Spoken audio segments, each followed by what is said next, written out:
Mr. George was a young, strong, and highly successful farmer in Boro Community. Unlike many of his peers who struggled to find a stable livelihood, he had mastered the art of farming at an early age. His vast farmlands flourished with abundant harvests of yam, maize, and vegetables, making him one of the wealthiest men in the region. What set Mr. George apart, however, was not just his success but his courage.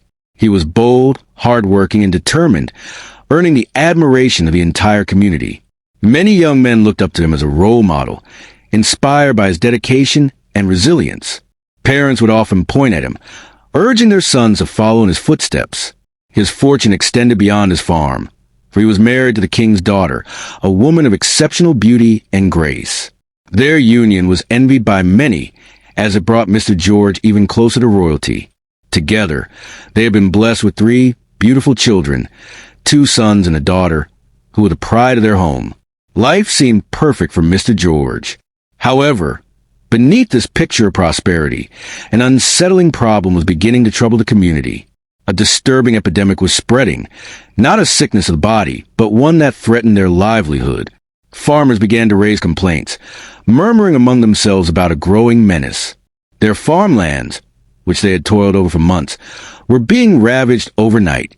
At first, it was isolated incidents. One farmer waking up to find his yam tubers uprooted, another discovering trampled maize stalks. But as days passed, the complaints grew louder and more frequent. Whispers soon turned into public outcries. Farmers reported seeing Fulani herdsmen leading their cattle into the farms, allowing the beasts to graze freely on their crops. The once peaceful relationship between the Boro farmers and the nomadic Fulani was now tainted with suspicion and anger. The matter quickly reached the palace. The king, an elderly but wise ruler, sat on his grand throne, listening intently as one farmer after another narrated their grievances.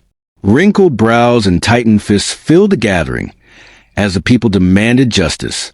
Mr. George, too, heard the news. It spread like wildfire across the community, reaching every home, every marketplace, and every gathering.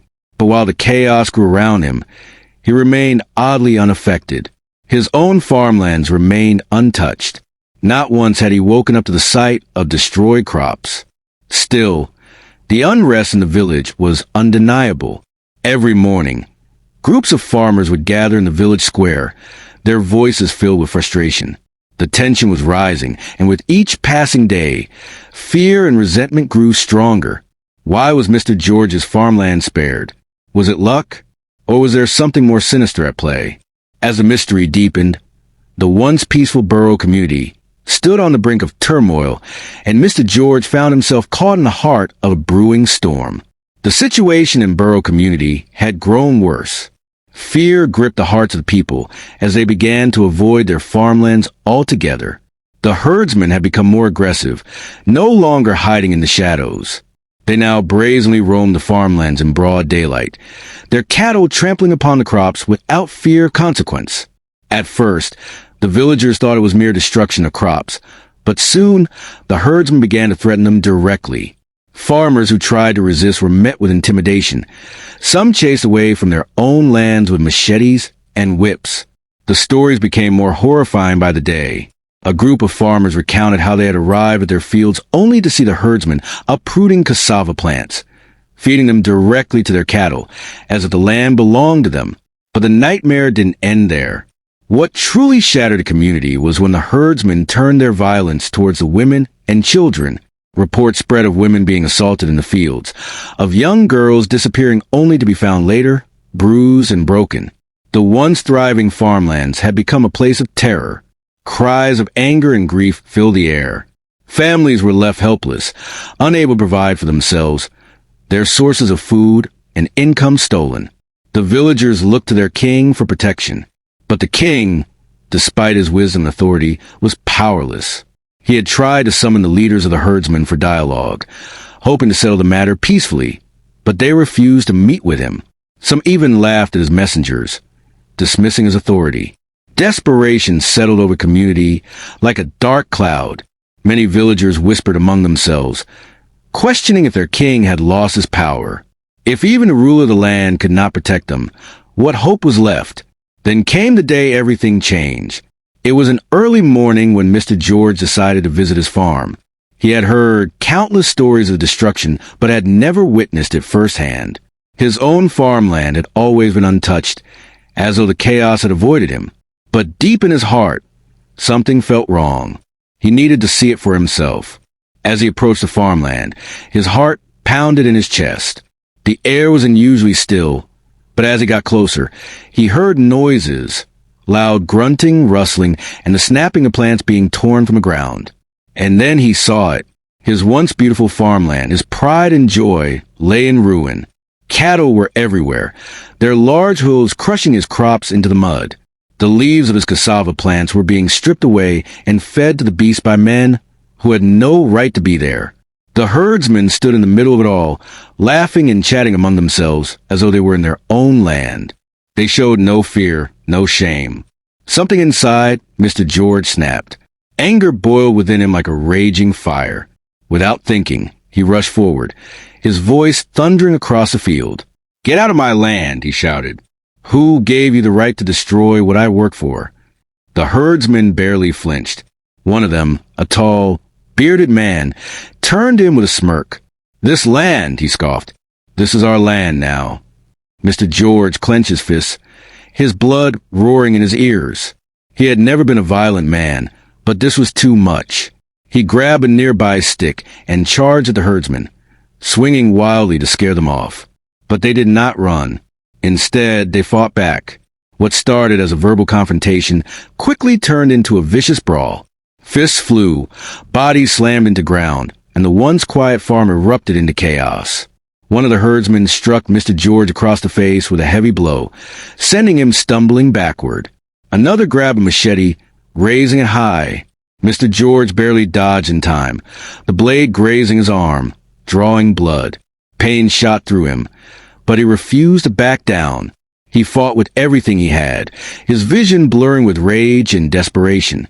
Then, in the heat of the battle, it happened. One of the herdsmen lunged at him, aiming to drive him to the ground. In pure reflex, Mr. George grabbed a sharp farming tool lying nearby and swung it with all his strength. The blade met flesh. A strangled cry rang out. The herdsman collapsed, blood pooling beneath him. For a moment, there was silence. The other herdsmen froze, their eyes wide with shock. Then panic set in. Without another word, they turned and fled, leaving their fallen companion behind. Breathing heavily, Mr. George looked down at his trembling hands, now stained with blood. His chest rose and fell rapidly as reality crashed down on him. He had killed a man. Shaken and exhausted, he staggered back home. Every step felt heavy, his body aching from a fight. By the time he reached his house, he could barely stand. His wife, who had been waiting for him, gasped in horror when she saw his condition. Blood soaked his clothes, his face was bruised, and his breathing was uneven. "My husband!" she cried, rushing to his side. "What happened? Who did this to you?" Mr. George tried to speak, but the words stuck in his throat. The weight of what he had done pressed down on him like a boulder. Mr. George sat on the wooden bench inside his home, his body still sore from the brutal fight at the farm. His wife knelt beside him, carefully dabbing at the wounds on his arms and face with a damp cloth. The pain was sharp, but it was nothing compared to the storm raging inside him. With a heavy sigh, he finally spoke.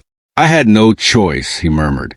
"They were destroying my farm, feeding my cassava to their cattle. I tried to chase them away, but they fought back.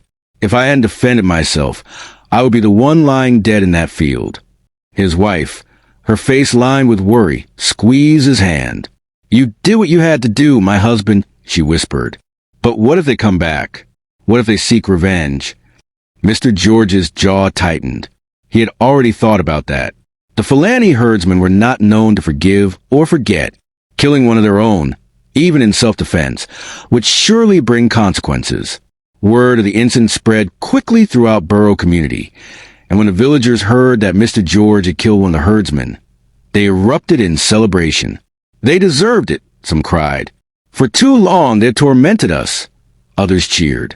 The entire village was alive with excitement, praising Mr. George as a hero. At last, someone had stood up against the oppressors. For the first time in weeks, the people felt a sense of justice, a small victory in their otherwise helpless fight. But their joy was short-lived. By the following week, the situation took a terrifying turn. The Fulani herdsmen retaliated. This time, they did not come for farms. They came for blood. It started with a single attack. A farmer who had gone early to his farmland was found lying in the field, lifeless, his body riddled with machete wounds. Then, another attack followed. A group of young men returning from their farms were ambushed. Some were beaten, others killed on the spot. By the third day, the killings had become rampant. Farmers who dared to step onto their lands never returned home. Women and children locked themselves indoors, afraid of being caught in the crossfire. The peaceful village of Boro had turned into a nightmare. The once thriving farmlands now smelled of blood and death. The king, helpless and overwhelmed, summoned the village elders for an emergency meeting. His wrinkled hands trembled as he looked at his people. "We must report this to the police," he said. "Surely they will help us." The elders agreed. Something had to be done before the entire community was wiped out. But when the king approached the local police, he was met with disappointment. "We will look into it." The officers said, their expressions unreadable. Days passed, and nothing was done. The king went back, demanding action. The police officers sighed and shook their heads. "This is beyond our control," they told him. "It is a political issue." A political issue. That was when the truth dawned on the villagers. No one was coming to save them. The bloodbath continued, growing worse each day. People no longer felt safe, even within their homes. The once vibrant village square became deserted, the marketplace abandoned. Families that had lived in Boro for generations began fleeing, seeking refuge in nearby towns. And then, just when the community thought it couldn't get any worse, another shocking twist unfolded. One morning, police trucks rolled into Boro, their sirens piercing the air. Armed officers stormed through the village, heading straight for Mr. George's home. His wife, seeing the commotion, ran out in alarm. "What is happening?" she cried. The lead officer stepped forward, his face emotionless. "We are here to arrest your husband." The words hit like a hammer. Mr. George, who had just stepped outside, froze in disbelief. "Arrest me? For what?" The officer's voice was cold. "For the murder of a Fulani herdsman. Your actions led to destruction and violence that followed." A wave of shock passed through the gathered villagers. "This is madness," an elderly man shouted. "He was only defending himself," another woman cried. But the officers did not care. They seized Mr. George, placing him in handcuffs as his wife fell to her knees, begging them to stop. The king himself rushed to the scene, his robes flowing behind him. "This is an injustice," he thundered. He was attacked. He had no choice. The officers did not reply. They dragged Mr. George into the truck, slamming the doors shut. As the vehicle drove away, the villagers stood in stunned silence. The man they had called a hero was now being treated like a criminal. The king, his heart heavy with sorrow, turned away.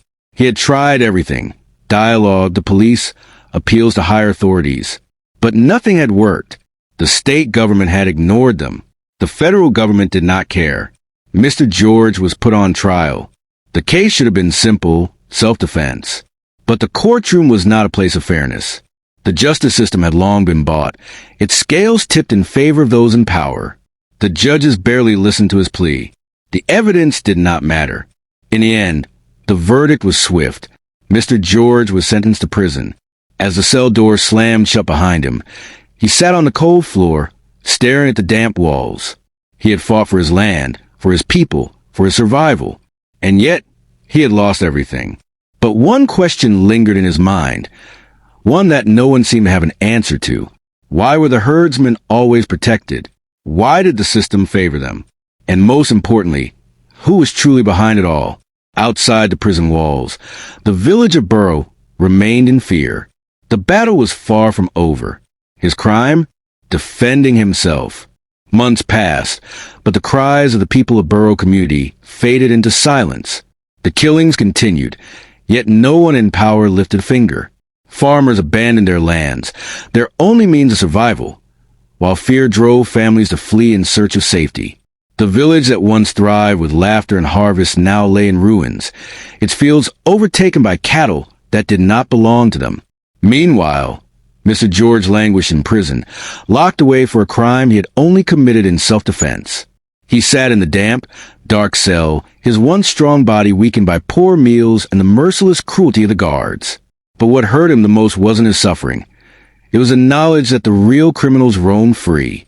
From behind the iron bars, he watched as the days turned to weeks, the weeks to months.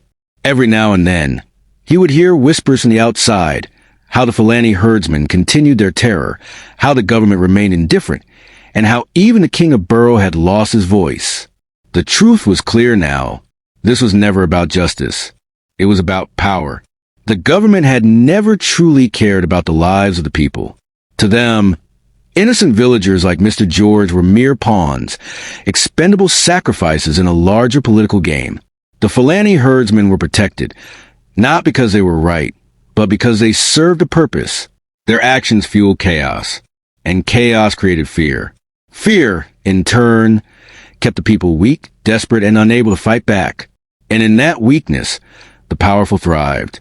Elections were approaching, and political leaders needed the backing of influential groups.